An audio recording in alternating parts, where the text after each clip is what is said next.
मैंने अपना लेखन शुरू किया था 2014 में। मुझे तब से पहले खुद नहीं पता था कि मैं लिख सकती हूँ। ये बहुत हैरानी की बात थी। ये बहुत दिलचस्प घटना है।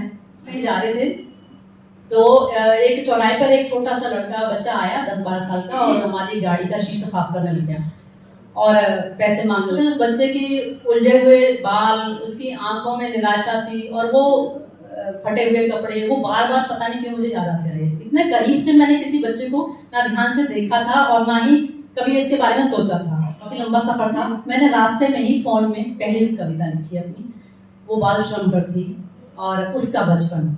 उस कविता की पिछली किताब में प्रकाशित हो चुकी है और सबको बहुत पसंद आई थी। जब मैंने तो ऐसा कोई बहुत बड़ी कविया मैं लेखक नहीं हूँ अभी भी, पर हाँ तब मुझे एहसास हुआ कि मुझे इस चीज को सीरियसली लेना चाहिए और लिखना चाहिए।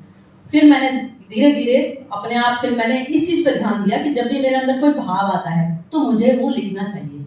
तब मैंने इस चीज को समझा और काफी लेट समझा इस बात को, पर फिर शुरू कर दिया। और सारा मैंने कभी पेन और कॉपी उठाकर आज तक कोई कविता नहीं लिखी, ये भी रिकॉर्ड है।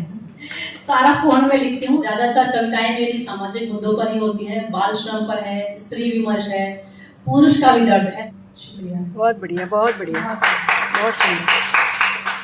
पर मुझे ऐसा लगता है कि हर एक इंसान या कोई भी हो, उसका एक पक्ष वो होता है जो हम देख रहे होते हैं, जो हमें दूसरों से पता चलता है, और दूसरा पक्ष वह होता है जो हम उससे मिलते हैं, साक्षात उससे बात करते हैं सीधा सीधा। तो मुझे लगता है हम किसी को भी जज करें वो उस बात पर आधारित करता है, उस कन्वर्सेशन पर आधारित होता है कि हमने अपने एक्सपीरियंस से उसे कैसे जाना। आई थिंक ये मुझे लगता है कि दूसरों से एक राय नहीं बनानी चाहिए कि वो इंसान कैसा है। जी हाँ, वो नहीं बनाना चाहिए।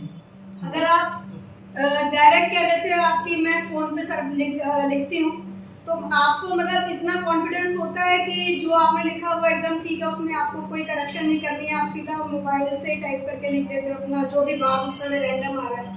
नहीं, ये तो आप बिल्कुल आपने सही पूछा कि मैं जो करती हूँ उसको मैं एक बार कर लिया और मैंने 1 महीने बाद मुझे वो बोलनी है या मुझे लगता है छपवानी है वो, तो मैं उसको करेक्शन करती हूँ। कम से कम 3-4 बार उसको करेक्ट करती हूँ, क्या भाव किस तरह से सही और ज्यादा बेटर कैसा लगे, उसको और एक तरह से मांझना वो करती हूँ कि अब ऐसा बेटर कैसा लगेगा, वो होता है बस। जी बहुत बहुत शुक्रिया मुझे इतना समय देने के लिए।